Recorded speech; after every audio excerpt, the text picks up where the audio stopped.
নমস্কার, দেখছেন talk to Bangla. আমি অভিষেক রয়েছে আপনাদের সাথে। এই মুহূর্তে যে খবর নিয়ে উপস্থিত হয়েছে, আমরা আপনাদেরকে কয়েকদিন আগেই জানিয়েছিলাম যে বিজেপির সর্বভারতীয় সভাপতির পদে বসতে চলেছেন হরিয়ানার প্রাক্তন মুখ্যমন্ত্রী মনোহর লাল খাট্টার এবং আরএসএস পন্থী তিনি লোক। আরএসএস থেকে তার নামটা প্রস্তাব করা হয়েছে এবং গুজরাট লবি অর্থাৎ মোদি এবং শাহ দুজনের পক্ষ থেকে কিন্তু একটা শিলমোহর পড়েছে। কিন্তু যে খবর গতকাল উঠে এসেছে সেই খবর কিন্তু আরো তাৎপর্যপূর্ণ। তার কারণ আরএসএস এবং বিজেপির মধ্যে যে একটা স্পষ্ট ফাটল সেটা কিন্তু আরো একবার সামনে এসেছে। তার কারণ সঞ্জয় যোশীর নামটা নিয়ে কিন্তু আবারও জল্পনা উস্কে উঠেছে। তার কারণ একদম সরাসরি আপনারা যদি ডেটটা দেখেন যে 21শে জুলাই, সামনের 21শে জুলাই সংসদের বাদল অধিবেশন শুরু হবে এবং ঠিক তার আগে কিন্তু একদম ভারতীয় জনতা পার্টির সর্বভারতীয় সভাপতির নাম ঘোষণা করার কথা ছিল, তেমন খবর আমরা পেয়েছিলাম।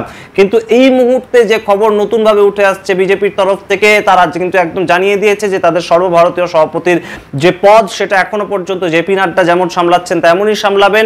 সংসদের এই যে একদম বাদল অধিবেশন শেষ হবে অগস্ট মাসের মাঝামাঝি সময়, তার পরবর্তীতে এই নাম তারা ঘোষণা করবে। সুতরাং বুঝতেই পারছেন যে আরো কিছুটা জল্পনা এই মুহূর্তে কিন্তু উঠে এসেছে যে আরএসএস এবং বিজেপির মধ্যে আবারও একটা ফাটল, এবং এই ফাটলটা কিন্তু কোনোভাবেই মিটছে না। আপনারা জানেন যে গত কয়েকদিন ধরেই কিন্তু একদম মোহন ভাগবত এবং তার সঙ্গে নীতিন গাডকারি পাল্লা দিয়ে মোদি বিরোধী কথাবার্তা বলছেন।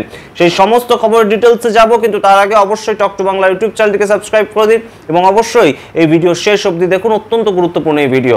আসছি খবর। আপনারা জানেন যে মোহন ভাগবত কিন্তু একদম সরাসরি আরএসএস এর তরফ থেকে বারংবার এই মুহূর্তে চাইছেন যেটা যে ঠিক তেমন ভাবে তিনি একসময় অটল বিহারী বাজপেয়ী এবং লালকৃষ্ণ আদবানির যুগ শেষ করে নিজের হাতে মোদি এবং অমিত শাহকে সম্পূর্ণ বিজেপিটা সঁপে দিয়েছিলেন 2014 সালের ঠিক আগে থেকে, ঠিক তেমন ভাবেই কিন্তু এই মুহূর্তে যে ঘটনাটা মোহন ভাগবত ঘটাতে চাইছেন কিংবা আরএসএস এর পক্ষ থেকে ঘটাতে চাইছে যে সম্পূর্ণ বিজেপিটা কিন্তু একটা গুজরাট লবি দ্বারা কন্ট্রোলড হচ্ছে, অর্থাৎ মোদি এবং অমিত শাহ যেটা চাইছেন সেটাই প্রত্যেকটা রাজ্যে কিন্তু হচ্ছে। আরএসএস এর কমান্ডটা সেটা বিজেপির যে অর্গানাইজেশন তার থেকে ধীরে ধীরে কিন্তু কমে যাচ্ছে এবং সম্পূর্ণভাবে কিভাবে আটকানো যায় এই মুহূর্তে মোদির যে কমান্ড সেটা জননেতা হিসেবে তিনি এত পপুলারিটি পেয়ে গিয়েছেন, তিনি কিন্তু আর তার জায়গা থেকে সরতে চাইছেন না এবং মোদিকে ধরে যারা বিভিন্ন জায়গায় নেতা হয়েছেন, গুজরাটের মুখ্যমন্ত্রী সেটা হতে পারে, হরিয়ানার মুখ্যমন্ত্রী সেটা হতে পারে, দিল্লির মুখ্যমন্ত্রী, প্রত্যেকেই কিন্তু এই মোদিকে ধরে তারা পরবর্তীতে নেতা হয়েছেন, তারা পরবর্তীতে গুরুত্বপূর্ণ পদ পেয়েছেন এবং মোদির নাম ভাঙিয়েই মূলত কিন্তু তারা পরবর্তীতে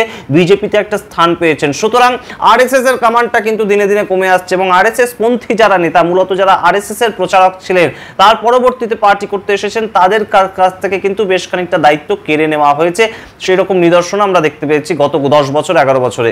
এবং এই মুহূর্তে আরএসএস কিন্তু সম্পূর্ণভাবে যেটা চাইছে যে 75 বছর যেহেতু নরেন্দ্র মোদীর বয়স হয়ে যাচ্ছে সামনে সেপ্টেম্বর মাসের 17 তারিখ, তাই জন্য তার পরবর্তীতে নরেন্দ্র মোদী যেন তার কমান্ডটা সম্পূর্ণভাবে ছেড়ে দেন এবং সেই নিয়ে কিন্তু রীতিমতন আকার ইঙ্গিতে তিনি বিভিন্ন কথা বলেছেন। আরএসএস প্রধান মোহন ভাগবত যখন তিনি যেমন বলেছেন আপনাদের সামনে রেখেছি সেই রকম কথা, তিনি কখনো বলেছেন যে 75 বছরের পরে অন্য কাউকে ব্যাটন দিয়ে দেওয়া উচিত, আর কোনো পদে থাকা উচিত না। তিনি কখনো আবার আমরা নীতিন গাডকারিকে বলতে শুনেছি একদম নাগপুরে দাঁড়িয়ে, তিনি নাগপুরের সাংসদ হিসেবে বলেছেন যে এই মুহূর্তে যেভাবে দেশ চলছে গরিব আরো গরিব হয়ে যাচ্ছে এবং কিছু পুঁজিপতির হাতে টাকা মুষ্টিবদ্ধভাবে থেকে যাচ্ছে। সুতরাং একদম ডাইরেক্ট অ্যাটাক করা মোদিকে এই মুহূর্তে কিন্তু সেটা বেশ খানিকটা দ্বন্দ্ব বাড়িয়েছে ভারতীয় জনতা পার্টি এবং আরএসএস এর মধ্যে। এই মুহূর্তে যেটা সবচেয়ে গুরুত্বপূর্ণ একটা কাজ ছিল যে সর্বভারতীয় ক্ষেত্রে বিজেপির সভাপতি কাকে ঠিক করা হবে সেটা নিয়ে কিন্তু একটা গুরুত্বপূর্ণ আলোচনা, এবং সেই আলোচনাটা কেশব কুঞ্জে আমরা জানতে পেরেছিলাম যে নিউ দিল্লিতে এলেন মোহন ভাগবত। 4 থেকে 6 জুলাই পর্যন্ত আলোচনা হলো। রাজনাথ সিং এর নাম নিয়ে একটা আলোচনা হয়েছিল, কিন্তু রাজনাথ সিং কোনোভাবেই তিনি প্রতিরক্ষা মন্ত্রীর দায়িত্ব ছেড়ে এখন বিজেপির সংগঠনের দায়িত্ব নিতে রাজি নন। সেই ক্ষেত্রে কিন্তু মনোহর লাল খাট্টারের নামটা একদম আরএসএস প্রধান মোহন ভাগবত প্রস্তাব করেছিলেন এবং মোহন ভাগবতের পক্ষ থেকে নামটা উঠে আসলেও মোদি এবং শাহ তাদের দুজনেরই কিন্তু বেশ খানিকটা পছন্দের পাত্র এই মনোহর লাল খাট্টার। তার কারণ তিনি কিন্তু হরিয়ানার 2 টার্মের মুখ্যমন্ত্রী ছিলেন এবং অত্যন্ত গুণী সংগঠক একজন, এবং 2001 সাল থেকে 2015 সাল পর্যন্ত তিনি মুখ্যমন্ত্রী হওয়ার আগে পর্যন্ত তিনি কিন্তু সম্পূর্ণভাবে হরিয়ানাতে সংগঠনটাকে মজবুত করে রেখেছিলেন। সুতরাং সেই জায়গা থেকে মনোহর লাল খাট্টারের সঙ্গে তাদেরও সম্পর্ক ভালো, তারা প্রস্তাবে কিন্তু রাজি হয়েছিলেন। কিন্তু এই সামগ্রিক ঘটনা ঘটে যাওয়ার পর, তার নাম প্রেসে আসার পর, তার নাম সম্পূর্ণভাবে মানুষকে জানিয়ে দেওয়ার পর যে ঘটনাটা গতকাল ঘটলো, এই মুহূর্তে কিন্তু আরএসএস এর তরফ থেকে আরো আবার আরেকটা নাম নিয়ে চর্চা শুরু হয়েছে। আরএসএস এর মধ্যেই একটা নাম নিয়ে দ্বন্দ্ব তৈরি হয়েছে যে মনোহরলাল খাট্টারের পাশাপাশি তারা যে নেতাকে তুলে আনতে চাইছেন সেটা কিন্তু একদম সঞ্জয় যোশী, এবং সেই সঞ্জয় যোশী যাকে কিন্তু 2005 সালের পরবর্তী সময় আর অ্যাক্টিভ পলিটিক্সে তেমনভাবে দেখা যায়নি। তিনি বিজেপিতে থেকেছেন, তিনি আরএসএস পন্থী একজন লোক, এবং এই মুহূর্তে তার বয়স প্রায় 63 বছর, এবং এই সঞ্জয় যোশী কিন্তু সম্পূর্ণ মোদি বিরোধী একজন মানুষ, এবং সেই জায়গাটা হিসেবে কিন্তু তার কোনো রকম কোনো দ্বন্দ্ব নেই। তিনি মোদি বিরোধী এবং তার বিভিন্ন সময় একটা লবি কাজ করেছে, সঞ্জয় যোশীর লবি এবং মোদির লবি, সেটা গুজরাটের মধ্যেই। সেই রকম কিন্তু সমস্যা সঞ্জয় যোশীর মধ্যে থেকেছে এবং সঞ্জয় যোশীর নামের সঙ্গে জড়িয়ে থেকেছে, এবং তাই জন্য 2005 সালের পর থেকে আমরা কিন্তু আর সঞ্জয় যোশীকে তেমনভাবে অ্যাক্টিভ পলিটিক্সে দেখতে পাইনি। যদিও 2000 সাল থেকে 2005 সাল পর্যন্ত অটল বিহারী বাজপেয়ী যখন প্রধানমন্ত্রী ছিলেন সেই সময় কিন্তু সঞ্জয় যোশী একদম কোর পলিটিক্সে ছিলেন, এবং তার নেতৃত্বেই মূলত একটার পর একটা রাজ্যে কিন্তু বিজেপি পদ্মফুল ফুটিয়েছিল একদম লোকসভা সিট হিসেবে। এবং সেই সময় কিন্তু আমরা দেখতে পেয়েছিলাম যে একদম বিভিন্ন রাজ্যগুলোতে, সেটা বিহার হতে পারে, ওড়িশা হতে পারে, বিভিন্ন রাজ্যগুলোতে যে বিজেপির ভিত্তি প্রস্তরটা সেটা কিন্তু সঞ্জয় যোশীর হাত ধরেই হয়েছিল, এবং সেই জায়গা থেকে সঞ্জয় যোশীর অত্যন্ত গুরুত্ব একটা আছে। এবং পশ্চিমবঙ্গে যখন তথাগত রায় ছিলেন একদম রাজ্য সভাপতি, সেই সময় সঞ্জয় যোশী কিন্তু পশ্চিমবঙ্গেও এসেছিলেন এবং সেই রকমভাবে সংগঠনটাকে তিনি সারা ভারতে মজবুত করেছিলেন।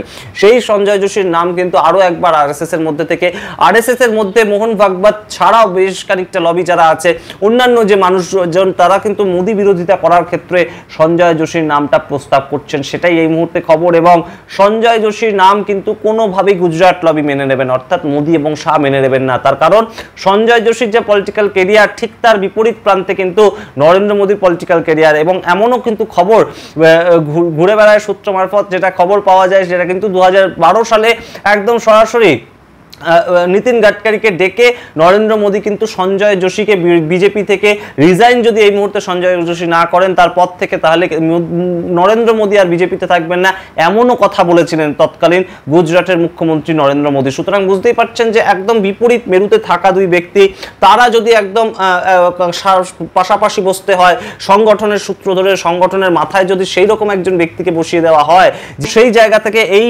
মুহূর্তে কিন্তু সঞ্জয় যোশীর নাম আবারও প্রস্তাব হিসেবে উঠে আসার পর এই মুহূর্তে কিন্তু সম্পূর্ণ প্রক্রিয়াটা থেমে গেল। যেটা খবর উঠে আসছে যে মনোহরলাল খাট্টার, তার নামের মধ্যে কিন্তু একটা শিলমোহর পড়ে গিয়েছিল প্রায়, কিন্তু সম্পূর্ণ প্রক্রিয়াটা শেষ হওয়ার আগেই সঞ্জয় যোশীর নামটা আরও এক দল প্রস্তাব করাতে সম্পূর্ণ প্রক্রিয়াটা এই মুহূর্তে স্থগিত করে দিতে বাধ্য হয়েছে ভারতীয় জনতা পার্টি। সর্বভারতীয় সভাপতি চুজ করার ক্ষেত্রে কিন্তু এবার ভোটাভুটি পর্যন্ত হবে, এই রকম খবর একটা উঠে আসছে। তার কারণ আরএসএস এর মধ্যে থেকে এবং বিজেপির মধ্যে থেকে এমন বেশ কিছু নেতা নেতৃত্বরা আছেন যারা কিন্তু সঞ্জয় যোশীকে চাইছেন তাদের সর্বভারতীয় সভাপতি হিসেবে, এবং সেটা কিন্তু একদম হাই লেভেলে নীতিন গাডকারি, রাজনাথ সিং এর মতো নেতারা যারা সঞ্জয় যোশীর নামটা কিন্তু প্রস্তাব করেছেন।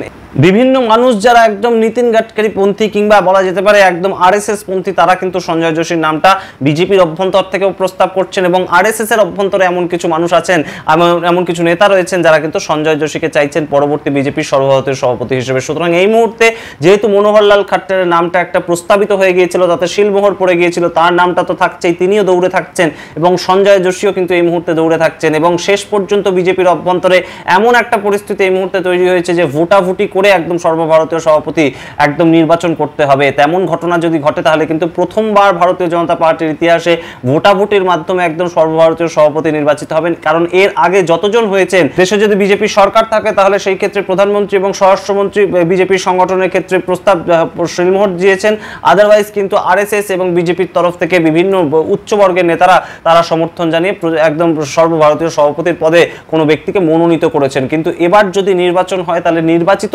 সভাপতি হিসেবে কার নাম উঠে আসবে সেটাই এখন দেখার বিষয়। যদিও এই মুহূর্তে সামগ্রিক বিষয়টা স্থগিত রয়েছে, সামগ্রিক একদম সর্বভারতীয় সভাপতির নাম ঘোষণা হবে কিন্তু যখন আগস্ট মাসে বাদল অধিবেশন শেষ হবে তার পরবর্তীতে। এখন দেখার বিষয় এটাই যে আরএসএস এর মধ্যে থেকে যে নাম দুটো উঠে আসছে মনোহরলাল খাট্টার এবং তার সঙ্গে সঞ্জয় যোশী, কাকে বেছে নেয় ভারতীয় জনতা পার্টি। যদিও মনোহরলাল খাট্টারের দিকেই কিন্তু তারা ভোটটা দিয়েছে, কিন্তু সঞ্জয় যোশীকে আরেকটার যে দল চাইছে তারা শেষ পর্যন্ত এই তাদের যে লবি সেটার গাম্ভীর্য কতটা থাকে, সেটার গুরুত্ব কতটা থাকে, সেটাই এখন দেখার বিষয়। শেষ পর্যন্ত কে হালটা ধরবেন ভারতীয় জনতা পার্টি, সেটাই এখন দেখার বিষয়। তার কারণ পরবর্তীতেই কিন্তু সামনে কয়েকটা ভোট রয়েছে। এই বছরের শেষে বিহার ভোট, সামনের বছর আসাম, পশ্চিমবঙ্গ, তামিলনাড়ু, কেরালা ইত্যাদি সমস্ত রাজ্যে কিন্তু ভোট রয়েছে। সুতরাং বুঝতেই পারছেন এই মুহূর্তে সংগঠনকে মজবুত কে করতে পারবেন, এবং অবশ্যই তার সঙ্গে একদম প্রত্যেকটা স্টেটকে যেভাবে দখল করতে চাইছে বিজেপি, সেইটা কে করতে পারবেন, সেই সমস্ত দায়িত্ব কার কাঁধে দেওয়া যায়, সেটাই কিন্তু এখন বড় চ্যালেঞ্জ বিজেপির কাছে এবং আরএসএস এর কাছে। এবং অবশ্যই বিজেপির কামানটা, সম্পূর্ণ সংগঠনের কামানটা আরএসএস কিন্তু নিজেদের দায়িত্বে রাখতে চাইছে। তাই জন্যই তারা কিন্তু যে সমস্ত নাম উঠে আসছে, সেটা সঞ্জয় যোশীও হতে পারে, সেটা মনোহরলাল খাট্টারও হতে পারে, সম্পূর্ণ একদম আরএসএস পন্থী লোকজনকেই কিন্তু বিজেপির সর্বভারতীয় সভাপতি করার নাম হিসেবে প্রস্তাব করছেন তারা। সামগ্রিক ঘটনায় আপনারা কি মনে করেন অবশ্যই কমেন্ট বক্সে কমেন্ট করে জানান, আলোচনা করুন সামগ্রিক ঘটনা সম্বন্ধে। দেখতে থাকুন টক টু বাংলা। অবশ্যই টক টু বাংলা ইউটিউব চ্যানেলটিকে সাবস্ক্রাইব করে দিন। ধন্যবাদ।